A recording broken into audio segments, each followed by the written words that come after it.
বাঙালি হেনস্থা ইস্যুতে আরো চড়ল রাজনীতির পারে। কোচবিহারের দিনহাটার পর এবার আলিপুর দুয়ারের ফালাকাটা। ফের এ রাজ্যের এক বাসিন্দাকে নোটিশ পাঠানোর অভিযোগ উঠল বিজেপি শাসিত অসম সরকারের বিরুদ্ধে। জানিয়ে ফের আক্রমণ শানিয়েছেন মুখ্যমন্ত্রী মমতা বন্দ্যোপাধ্যায়। দেখুন, কালকেও আলিপুর দুয়ারের একজনের কাছে,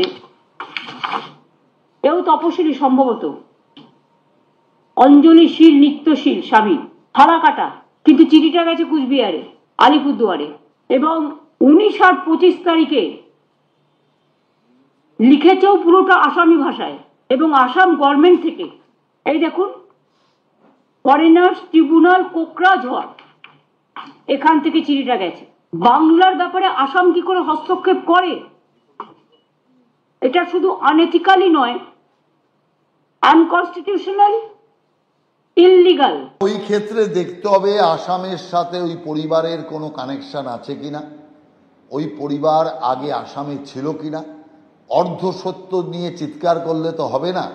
অতএব বিষয়টিকে যদি সত্যিকারের স্পষ্টীকরণ চাইতো তো রাজ্য সরকার এই বিষয়ে তদানীন্তন সরকারের সাথে কথাবার্তা বলতো, সেখানকার থেকে চিঠি চালাচালি করলেই বিষয়টা স্পষ্ট বেরিয়ে আসবে।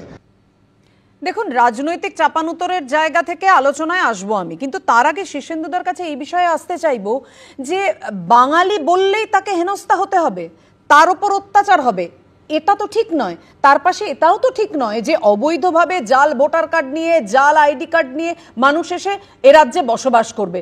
জাতীয় সুরক্ষা নিয়ে, দেশের সুরক্ষা নিয়ে, রাজ্য সুরক্ষা নিয়ে তো প্রশ্ন উঠবেই। বৈধ কাগজপত্র থাকলে তিনি ভারতীয় নাগরিক, এটা সবসময় মনে রাখতে হবে। আর ধর্মের ভিত্তিতে মেরুকরণ নাকি ভাষাগত পরিচিতির ভিত্তিতে সংহতি, বাংলার রাজনীতি কোনটিকে বেশি গুরুত্ব দেবে তার উপরই নির্ভর করবে রাজ্যের ভবিষ্যৎ পথরেখা। আরেকটা জিনিস ভাবতে হবে, তবে একদিকে অবৈধ খাজনা আদায়ের সর্বগ্রাসী সিন্ডিকেট, সংস্কৃতির বিরুদ্ধে মানুষের ক্ষোভ, পরপর নারী নির্যাতন, আর অন্যদিকে বিভাজনের রাজনীতির ক্রমবর্ধমান চাপ, তার উল্টো দিকে বাঙালি অস্মিতার রাজনীতি। এই সমীকরণ পশ্চিমবঙ্গ কিন্তু আগে কখনো দেখেনি। বাংলা কথা বলবে বলে তাকে অত্যাচার করা হবে, এটা যেমন খারাপ, তেমনি তার কাছে বৈধ কাগজপত্র থাকলে তাকে অত্যাচার করা কখনোই সম্ভব নয়। তিনি বৈধ কাগজপত্র যদি দেখান, হ্যাঁ হয়তো সন্দেহবশত ধরতে পারেন, বাংলাদেশি সন্দেহে, কিন্তু বৈধ কাগজপত্র যদি দেখান তাহলে তাকে ছেড়ে দিতে হবে। আর বাঙালি বাঙালি বলে বলছেন বটে মুখ্যমন্ত্রী, কেন হচ্ছে, মানে আপনার কি মনে হয়? না, এটা কেন হচ্ছে মনে হচ্ছে এখন হয়তো যেটা ভোটাধিকার, আমাদের নাগরিক কিনা, সেই জিনিসটা এখন এই ভোট আসছে বলে সেটা করা হয়েছে। তার আগে কিন্তু এগুলো হয়নি। ভোট আসছে বলে ভোটার যে তালিকা, সেই জায়গাতে আজকে বাংলাদেশি নাগরিক না বাইরে কোনো রোহিঙ্গা কিংবা কোনো কিছুতে তাদের বৈধ কাগজপত্র দেখা হচ্ছে। ঠিক আছে, কাগজপত্র দেখা, কিন্তু হেনস্থা করা যাবে না। আর একটা ছোট্ট একটা উদাহরণ দিচ্ছি, যে দেখবেন হুগলি জেলায় এমনি উত্তরপাড়া থেকে চন্দননগর 10টা মিউনিসিপ্যালিটি আছে। এই 10টা মিউনিসিপ্যালিটির মধ্যে 8টা মিউনিসিপ্যালিটির চেয়ারম্যান হিন্দিভাষী। বাঙালি বাঙালি করছেন তো মুখ্যমন্ত্রী, কিন্তু এইগুলো দেখুন, বাংলা প্রত্যেকে চায় এবং একটা শান্তিপূর্ণভাবে। তার আগে দেখুন, প্রতিদিন একটি একটি করে রাজ্য যোগ হচ্ছে, তালিকায় নতুন নাম যোগ হচ্ছে। বিজেপি শাসিত হরিয়ানায় বাংলা ভাষায় কথা বলায় বাংলাদেশি সন্দেহে নদিয়ার 25 থেকে 30 জনকে আটকের অভিযোগ উঠেছে। এদের বেশিরভাগই পলাশিপাড়া, নাকাশিপাড়া, তেহট্ট থেকে যাওয়া পরিযায়ী শ্রমিক। আর সবারই অভিযোগ, বৈধ নথি থাকা সত্ত্বেও তাদেরকে হয়রানি করা হচ্ছে। হরিয়ানায় আটক আত্মীয় পরিজনদের ছাড়িয়ে আনতে দলিল নিয়ে স্থানীয় থানা দ্বারস্থ হতে হয়েছে নদিয়ার এইসব পরিযায়ী শ্রমিকদের পরিবারকে। আমার বাবাকে বাংলাদেশি বলে ওরা তুলে নিয়ে গিয়েছে। আমার আব্বা ইন্ডিয়ার ছেলে, ওখানে খাটতে গিয়েছে হরিয়ানাতে।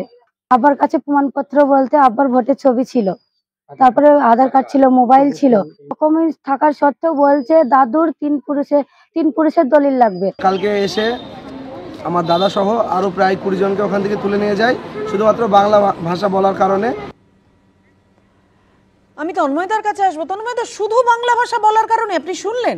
দেখুন, আমি আপনাকে বললাম যে জিনিসটাকে গুলিয়ে দেওয়া হচ্ছে, এটা বাংলা ভাষা ইস্যুই নয়, ইস্যুটা হচ্ছে বাংলা ভাষায় কথা বলেন বাংলাদেশি অনুপ্রবেশকারী আমাদের দেশে ঢুকে গেছে সব জায়গাতে পশ্চিমবঙ্গ থেকে। কিন্তু তারা তো বলছেন তারা বৈধ নথি দেখিয়েছেন। আমি আপনাকে বলে দিই একমাত্র সাদ রানীর কাছে তো প্যান হচ্ছে, আধার কার্ডও আছে, ভোটার আইডিও আছে। তাহলে সাদ রানী কি হচ্ছে পশ্চিমবঙ্গের মানুষ? তাহলে সাদ রানী একজন জঙ্গি বাংলাদেশি অনুপ্রবেশকারী। আজকে যদি সাদ রানীকে ধরা হতো অন্য কারণে, জঙ্গি হিসেবে নয়, তাহলে তাঁরও এখানে ওয়াইফ আছে, তিনি ওই কথা বলতেন যে তিনি হচ্ছে তো এখানকার দেখুন আধার কার্ড আছে, এই দেখুন এখানে হচ্ছে ভোটার আইডি। না একদম একদম ঠিক বলেছেন। আমি অবশ্যই দেবনান্দার কাছ থেকে প্রতিক্রিয়া নেব। ভোটার আইডি দিয়ে পশ্চিমবঙ্গে এই অনুপ্রবেশকারীরা ঢুকে গেছে, তারা বিভিন্ন রাজ্যে খতিয়ে দেখা হোক, একদম খতিয়ে দেখা হোক। কিন্তু তাই বলে অত্যাচার যে অভিযোগ সামনে আসছে দেবনান্দা হচ্ছে না। আপনি এটা হচ্ছে বলা হচ্ছে তাদেরকে যেখানে নিয়ে যাওয়া হচ্ছে সেখানে তাদেরকে খাওয়া দাওয়া থাকার জায়গা সবই দেওয়া হচ্ছে, শুধু বলা হচ্ছে যে তোমাদের আইডিটা দেখাও, যে তোমরা হচ্ছে বিজেপি বলছে। হ্যাঁ একটু বলি এবার, আমার থামুন। একটা সার্কুলার গভর্নমেন্ট অফ ইন্ডিয়া থেকে হয়েছে, বাঙালি সন্দেহে 1 মাস সন্দেহ। আপনি যখন বলেছেন দেবনান্দা বসেন, একটু বলে নিক, আপনার সময় আবার আসবো, আপনার সময় আবার আসবো, একটু দেবনান্দাকে বলতে দিন, আসবো আবার দুজনে মিলে একসঙ্গে এক এক করে বলবেন। আপনি বলেছেন, একটু দেবনান্দাকে সময় দিন। তন্ময়দা একটু প্লিজ, আমি রিকোয়েস্ট করছি, একটু দেবনান্দাকে সময় দিন। আপনার সময় আমি ঢুকিনি, এইটা হলো অধৈর্য।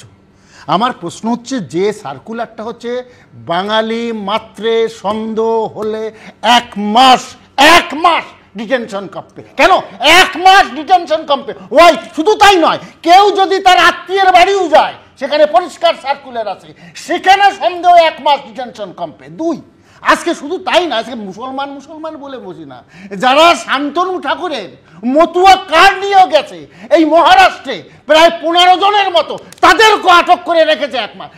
কি হচ্ছে এটা? কি হচ্ছেটা কি?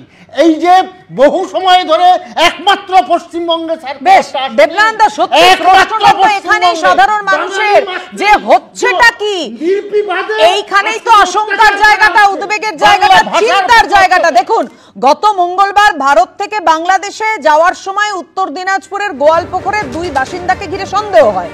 কেন্দ্রীয় সরকারের অধীনস্থ কলকাতার ফরেনার্স রিজিওনাল রেজিস্ট্রেশন অফিসের আধিকারিকদের, তাদের কাছে বাংলাদেশের পাসপোর্টের সঙ্গে কি ছিল?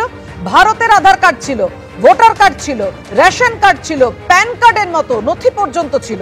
পরিচয় পত্রগুলি বাতিল করার জন্য মুখ্য নির্বাচনী আধিকারিকের দপ্তরে চিঠি দিয়েছে কলকাতার ফরেনার্স রিজিওনাল রেজিস্ট্রেশন অফিস।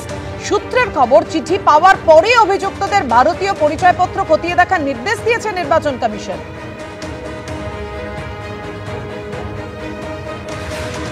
চন্দনদার কাছে আসবো। চন্দনদা, বুঝতে পারছেন আশঙ্কার জায়গাটা কোথায়? দেখো, একেবারে শুরুতেই যেটা বলি, এটা নিয়ে কোনো সন্দেহ নেই যে ব্যাপক অত্যাচারের শিকার হচ্ছেন এই বাংলা ভাষাভাষীরা বিভিন্ন রাজ্যে, এবং বাংলাদেশি সন্দেহে বহু বাংলাদেশিকে, মানে ভারতীয়কে বাংলাদেশে পুশিন করা হয়েছে, তাদের আবার ফিরিয়ে নিতে হয়েছে।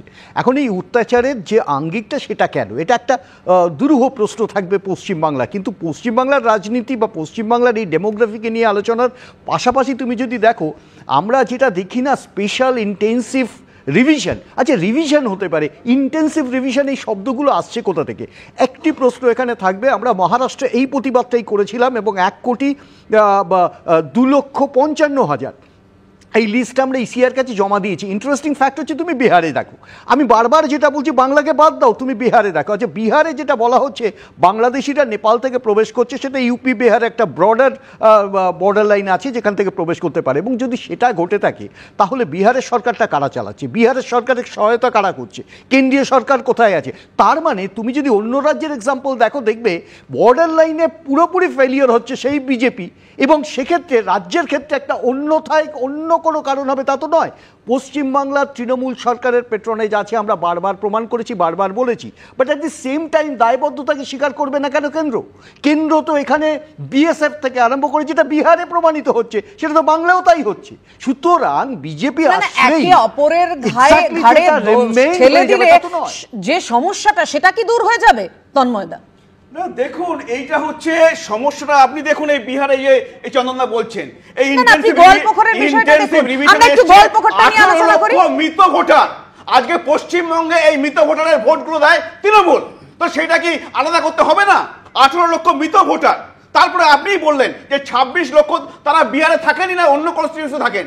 তো এখানে যেমন আমাদের আছে পরিযায়ী শ্রমিকরা অন্য জায়গায় গিয়ে থাকেন, তো সেই ভোটগুলোকে এখন তৃণমূল দেবে? তো এইটা হচ্ছে না, সেক্ষেত্রে তো দিল্লি মহারাষ্ট্রের উদাহরণ টেনে আনছে তৃণমূল। দিল্লি মহারাষ্ট্রে তো ভিন রাজ্যের ভোটার দিয়ে আপনারা ভোট করে জিতে গেছেন বিজেপি।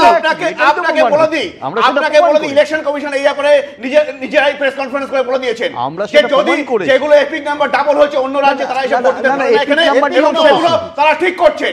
কিন্তু আপনি যে বলছেন সংসদ উত্তাল হয়েছে, সংসদ তো উত্তাল হয়েছে 2005 সালে, যেখানে মমতা বন্দ্যোপাধ্যায় কাগজ ছুঁড়ে বেড়েছিলেন যে এই ভোটার লিস্ট সংশোধন করতে হবে। আজকে তিনি কোথায় গেলেন? আজকে তিনি বলছেন ভোটার লিস্ট কোনোভাবে সংশোধন করা যাবে না।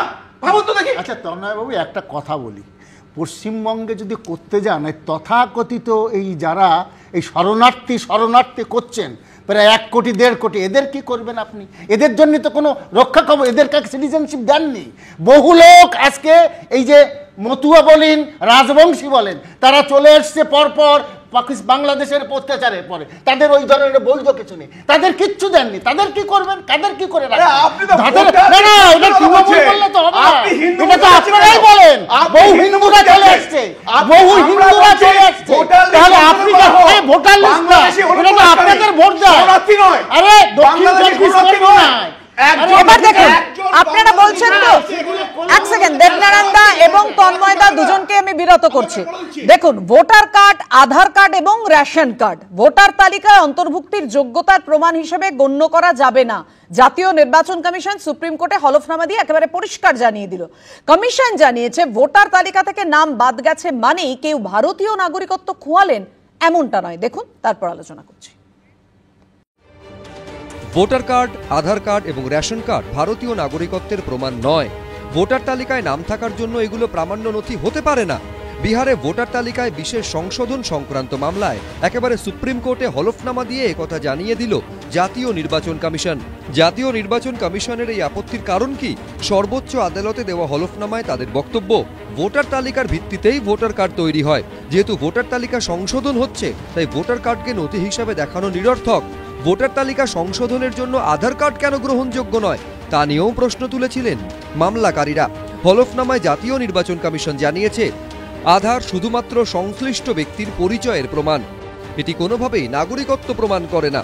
2024 সালের জানুয়ারি মাসের পর থেকে যে আধার কার্ড দেওয়া হয়েছে সেখানে এই সংক্রান্ত স্পষ্ট সতর্কীকরণ রয়েছে। পাশাপাশি আধার কার্ড সংক্রান্ত বিষয়ে বিভিন্ন হাইকোর্টের পুরনো পর্যবেক্ষণের কথা উল্লেখ করেছে কমিশন, যেখানে উল্লেখ করা হয়েছে শুধু আধার কার্ড ভারতীয় নাগরিকত্ব প্রমাণ করতে পারে না।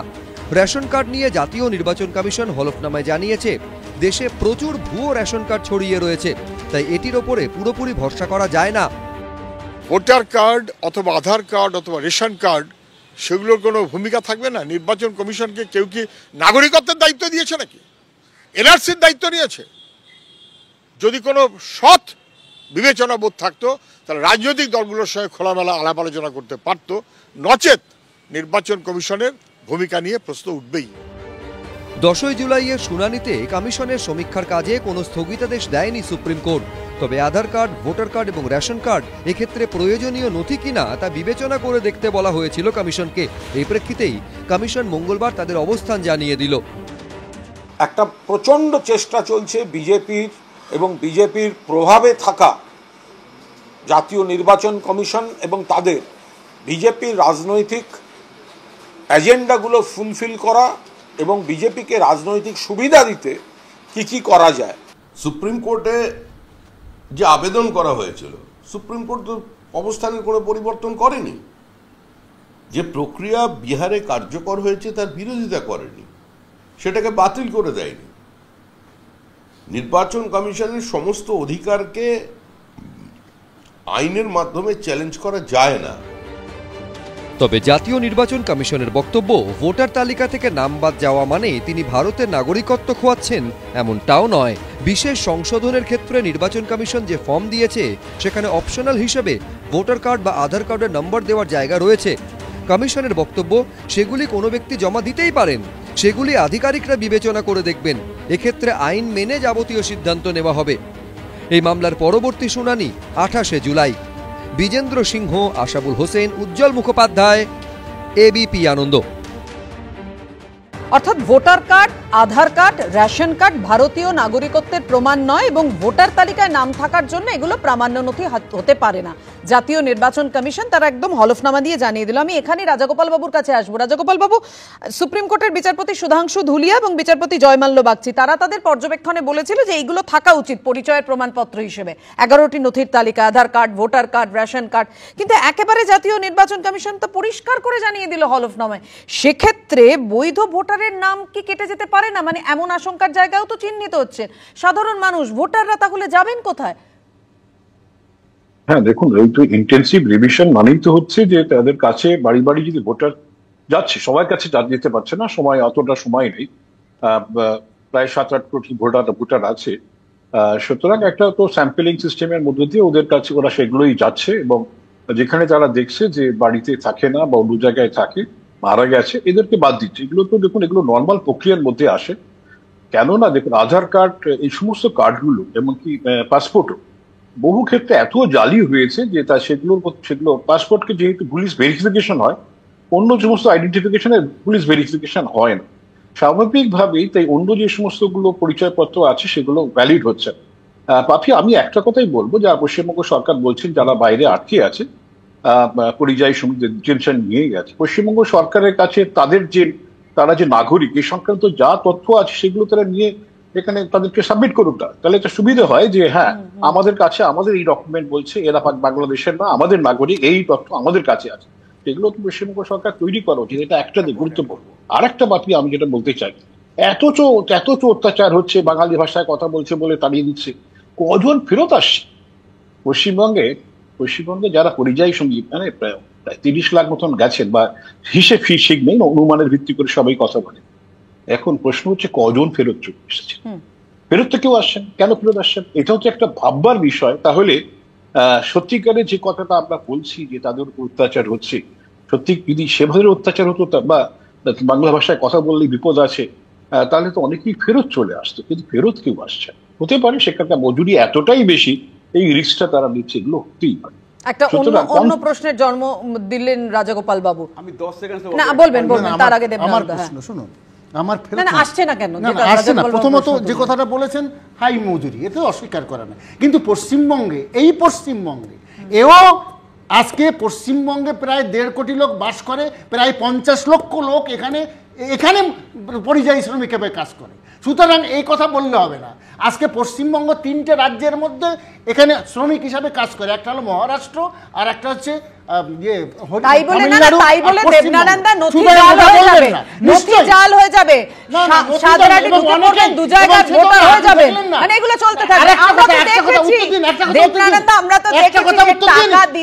টাকা দিলেই জাল নথি তৈরি হয়ে যায়, ভোটার কার্ড তৈরি করে দেয়, শুধু টাকা পেয়ে ভোটার কাছে আসি, ভোটার কার্ডটা সবই জাল। তাহলে এমন যদি মনে হয় যে ইনস্টিটিউশন করেছিল এখন সব জাল করে দেবো, এটা হয় কখনো? আর দ্বিতীয় কথা, আপনি